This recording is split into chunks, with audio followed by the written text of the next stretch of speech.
Hi, welcome to episode 21 of the Brewgooders dynamic duo of beer and comics. Key to the door. Key to the door. 21. Is that what it is? Mm-hmm. I don't know. It's a bit old-fashioned. Yeah. Showing my age. We're now officially, the podcast is now officially old enough to drink in America. Oh, right, yeah. I It remember. doesn't quite work because it's weeks and I years. remember staying in a backpackers in America and getting sent to the beer shop. Oh, liquor Or store. the youngsters, the liquor store, because I was the one over 21. We are currently drinking a Beath Brewing Unicorn Invasion of Dundee double IPA. It's really nice. Yeah, Unicorn Invasion of Dundee. Yeah. I have to say, I just picked it up because I like the sound of it. Is it a reference to anything other than I have Dundee no and idea. unicorns? I don't know. We've had Beath brewing stuff before. The very first podcast, I brought in my favourite lager of that moment, which was their Born Slippy, and that was so Born Slippy was an Underworld song. That's right. I don't know if it is. Maybe it's a song reference. I have no idea. I think their beers are named after references to tunes or at least something. So It's interesting. 7.4%. Yeah, It's a double IPA, but it's got fruity berry.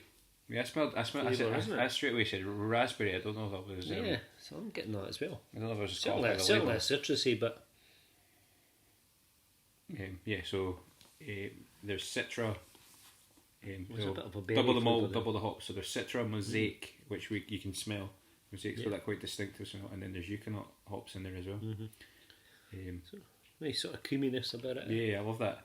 It's really bitter. I don't know if that's an alcohol content aspect, but it's not unpleasant. It's just present. Only slight aftertaste, a wee bit bitter, but it's not bad.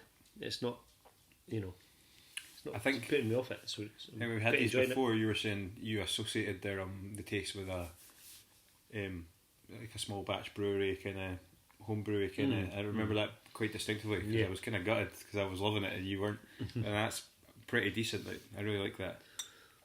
Yes, I'm definitely liking this one better than the last. The Cowden Beath From Beath that we got. microbrewery. Yeah, unusual wee beer. Yeah, it's cool. I would say go out and Quite give lucky. it a try. Yeah, we're quite lucky at where we live.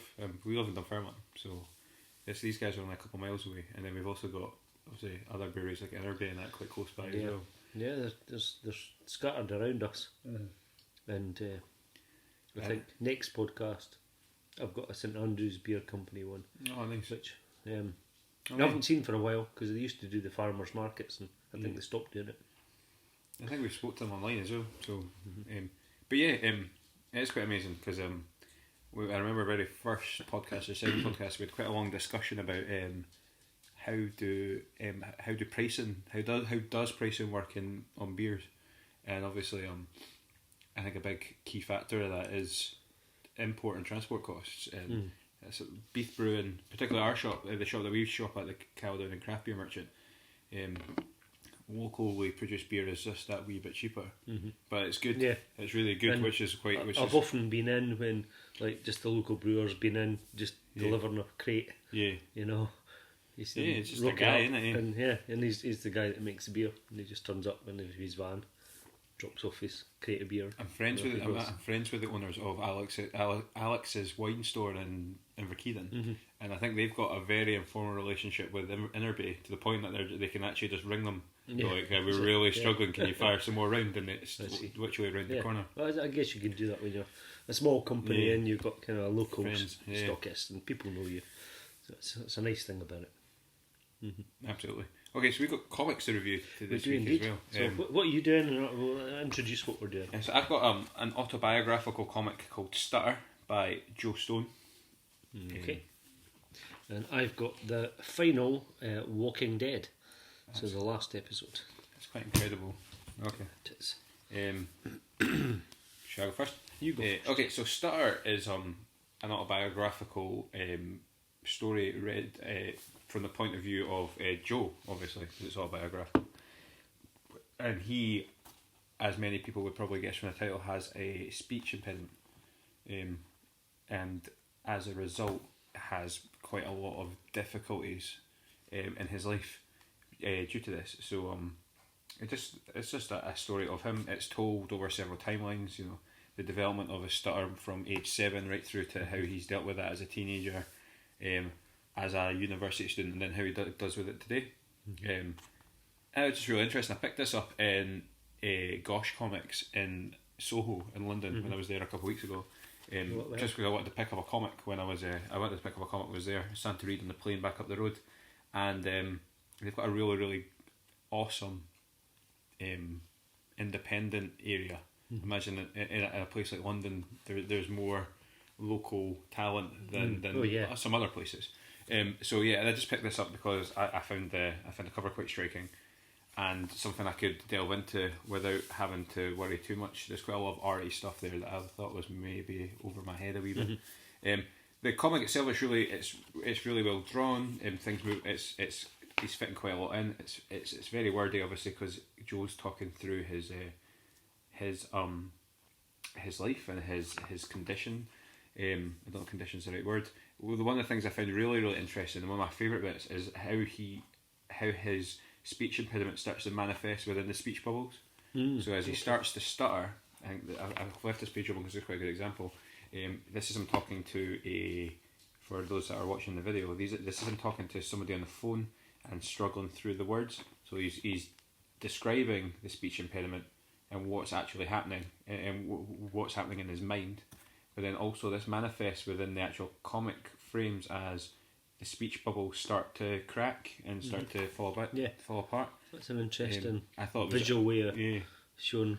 We could. I don't want to go too much into it. It's as you imagine. There's obviously quite a lengthy discussion about mental health, and the reoccurrence of this, and also how people with speech impediments often find ways to mask the condition. There's a really interesting, and that's something I hadn't considered and found quite interesting. He talks about it quite a lot, about how he will look for alternative words that he knows he finds easier to not trip over. So or he'll create unnecessary pauses within sentences, or say things. The one I thought was quite interesting is there's one that if he knows a word's he's going to struggle over a word, he prepares himself by adding in unnecessary uncertainty within his conversation. So he'll say something like, if you turned left and then head down what's that street called? And he knows what the street's called, but he's just preparing himself for getting over that street. He's found some strategies that seem to work for him, and mask his. It was an interesting comic. I thoroughly recommend it. And I think it's relatively easy to find. Joe Stone's got his own email. You can email him. He's got his own obviously website, joe-stone.co.uk, and he's available on social media and stuff like that. So just a really cool piece of work. I wonder if it'd be interesting for those that suffer from stuttering to read that, and kind of almost as a kind of supportive thing to understand what other people have gone through. Also, just I read it and thought anybody with like a mental health issue, or it's certainly something that I leave things like this lying around my classroom at school, just because I think they're easily accessible, and it's a story about a speech impediment. It's a story about mental health issues and things like that. It was just a really cracking piece of work, and I thoroughly recommend it. Okay. So, tell you what, I'll just fire on with the comic while you finish your... I know, I'm struggling. So. Unicorn Invasion of 7.4%, actually, we didn't mention it at the time. Yeah, I know, I did. Did you? Yeah, right. It's obviously having an effect on you already. So, I'll take us on to something completely different. So, The Walking Dead, not the TV show, but the original comic book. A lot of people don't realise that it started off as a comic book. This is issue 193. It is the end. It's the last one. It's kind of big, super long issue. So I haven't quite read this from the beginning. I think I've read up to about issue 120, and then I kind of stopped. Kind of got, started reading other things and stuff. So just up to sort of Negan stuff. I got to the Alpha. Is it the Whisperers they were called? There was an antagonist called Whisperers. Oh, I don't remember that. That must have been after. It was after, just before All Out War. Yeah, so I gave up after All Out War. Where I gave up, and partly because it just seemed to be never ending. I didn't know where it was going to go, and Robert Kirkman, the writer, in the back has written a bit about this, and he had aimed for it to get to 300. Yeah. But he always knew what the end was, he says. Yeah. He always knew how he wanted to end it, or he had a couple of ideas and then discounted one and then wrote the ending, or had the ending in mind. And then they figured out how many issues he had to go. And what's quite interesting about this is if you read the preview catalogues that come out in comic shops that preview what's coming out, there was actually issues 194, 195. They made fake issues. No, they didn't even make them. Really they made fake covers because they didn't want to let anybody know. So this was released without. This was released without people. Yeah, pretty much that week they said, "Oh, it's the last one," and it was like, "Oh." Goodness, so looking at the thickness of that, it's like getting one of the collections. Yeah, absolutely. Which are usually 4 or 5. So anyway, is there any big massive revelations in there? Actually, no. Tying it all up rather than so this is like got a number of years later on. Like I say, I've missed 70 issues, so I'm not entirely sure what's happened there. I know Rick's dead, right? And this I didn't know that, thanks. Oh, sorry. Spoilers. Right. So it's about his son Carl, the one-eyed guy. If you've watched the film, TV show, same guy. Though the TV show and the comics diverge quite a bit, and there's different characters. However, I'm talking about Carl's one eye. One of my favourite bits of the television show. Actually, I think that was the pinnacle of the show before. I think notably it has taken a bit of a nosedive in terms of quality. Yeah, I've stopped watching it as well. But they got the bit where Carl loses his eye, almost perfect. There was sections of that was like lifted frame for frame out of the comic. It was quite incredible. Yeah, there are bits that are lifted straight out of the comic, for sure, and then other bits that are, it goes off at a tangent or introduces a new character or whatever. But anyway, this is like 10 years after most of the roamers, as they call them. They don't call them, what do they call them? They call the walkers. They call them walkers in the TV show. They're mostly called roamers in the comic. So there hasn't been a roamer around for 10 years. There's pretty much peace, most people are living in peace. There's a kind of big group on the eastern side of America, and there's another group, the Western Alliance on the west, who are in contact, and they're kind of planning to meet up. But it's kind of like the Wild West, they're starting to build a railroad for the first time, how people manage who they live. It's kind of like the Wild West in America. And Carol's job is he's a messenger, effectively like the pony express. Yeah. So he carries messages, for days to other towns, and stuff. That's so cool. So they've kind of lived in peace for quite a long time. But it starts off with a roamer getting killed. A roamer hasn't really been around for about 10 years. Nobody's seen them, and they've got so many barriers and checks and things in place that they don't get out. So it starts off with Carol killing a roamer with Michonne's sword. Chops it. What happens is he gets arrested for it, and he gets taken to court because this roamer is somebody else's possession. Okay. Somebody owns it, so you can own them now. So kind of like slave, kind of like. No. What's happening is there's a young character called Herschel who is actually Maggie's son. So her son is grown up now, and he owns a bunch of these and takes them like in the old Western movies. They'd have the guy in the cart with the entertainment truck, going around, of course, with freaks or something in it, that kind of thing. And he's got a bunch of roamers, or dead basically, and he takes them round and has a kind of show with them. But one escapes, and that's the one that Carol kills. But because it's a possession, and it's the law. He gets taken to court for it, and then what happens is Maggie, who is the president now, she's the president of the kind of eastern side. She steps in, and instead of him getting jailed or fined for it, and he can't afford the fine anyway, he gets told that what he's got to do is he's got to replace it. So he's got to go out into the Badlands and find another one to replace it. That doesn't quite happen. Other things happen. But it does kind of go a little bit beyond that. You find out what's happened to Michonne. She's still around, and she's got an unexpected job. Maybe not if you know what she did before. Walking Dead stuff all happened, then it's maybe not really that unexpected. But it also introduces Carol's daughter, Andrea. And also, because The Walking Dead isn't really about zombies, it's about how people deal with things. React to, like... What's interesting about this is it's just because they haven't had these roamers around for so long, the kids that are growing up have never seen them. They don't know the dangers, and the older people are concerned about the new generation coming through, that they're just going to let things go back to how they were. It could easily be forgotten about, and it'll just be a kind of vicious circle kind of thing.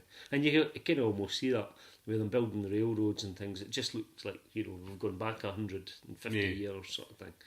So an interesting way into the story. Probably it doesn't wrap up half the questions that people have got about it, but there is a nice bit at the end where Robert Kirkman, the writer, chats about his plans and how it all came about, and also Charlie Adlard, who's the artist, doing this amazing black and white artwork for quite a lot of the issues. I think the first few issues were Tony Moore, and Tony, although Robert Kirkman and Tony Moore fell out way back, ages ago, he does get a little mention, which is only quite appropriate. All right. Cool. So anyway, that's The Walking Dead. Good. That's quite incredible to think. I'm quite sad about that, despite the fact having not read or... Yeah, it's a lot of years that's been going. Apologies to folk about the dogs. Like, we've got neighbours and they're not quite used to them yet, so there was a wee bit of barking there. Apologies. Right, we've got a second beer. Yeah, beer. So our second or third 71 Brewing from Dundee. This is called Drink with the Sun, and it's a Pina Colada Pale Ale. I like the sound of this one. I wonder what that's like. I love Pina Coladas. I discovered Pina Coladas. Coladas. I'm quite partial to it, I have to say. So I went to Cuba a couple of years on holiday, and Pina Coladas were just like the breakfast drink. Interesting. We were pulling over to the side of the road. This whole idea of mixing sort of cocktails with beer. I had a Corona Rita, which is margarita with Corona beer.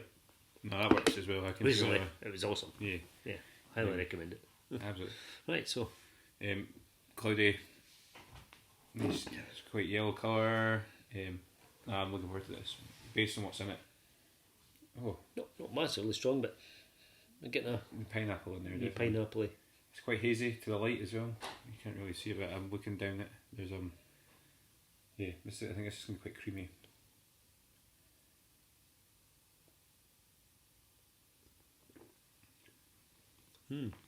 Yeah, definitely creamy. It's got a similar texture to the last beer. Very slight coconut in there. There is, isn't there?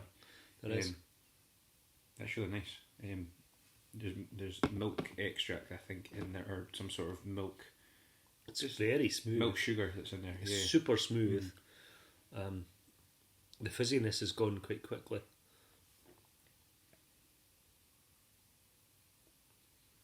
I don't think I've ever tasted a beer like that before. No. It's a bit like having a lager with a bit of lemonade in it, but it's lost its fizz. Yeah. It's got that kind of... It's quite... so it's a special edition series, so 71 do that quite a lot, don't they? Yeah, they do, just kind of short runs. 5%, that's a lovely session beer, I'd say. Totally. That's really good. That's not what I was expecting from that when you sent the picture of that. No. That's really good. I did expect it to be a bit more punchy flavour wise, but I quite like that. Very pleasant. It's just going down nicely. I was expecting a wee bit more, like you say, punch, like a bit more oomph to it, but no, I quite like the fact that that's not what we're going with it. I thought it might be a bit alcohol poppy. Yeah. And have a bit over the top flavour. Like you were having a tango or something, tango fizzy lemonade. I quite like that. It's not that. It's quite... Pina coladas aren't overly punchy compared to other cocktails. Like, they're not... Like, the creaminess of the milk in a pina colada brings the punchiness down. Well, I like both beers. Yeah. They're slightly different. Yeah. Yeah, I enjoyed them both for different reasons. We didn't mention this at the start, but we are just going to do 2 comics and 2 beers, because we found our keeping our podcast under half an hour tends to be so we're only hitting 20 minutes just now with this, so I think we're going to wrap up there now, and we'll finish the rest of this pina colada. Yeah, absolutely. But yeah, next week I'm going to be reviewing what I thought was one of the coolest comics I've read in a long time, called Springtime in Chernobyl. I bit the bug with that TV programme that came on, like Chernobyl, like the most highly rated TV show ever. So I picked this up from my local comic shop, and I think you're reviewing. I'm reviewing a series which I've read for a couple of years. Awesome. And it just finished. Excellent, cool. Recently. So we'll see you then. Thank you. Right.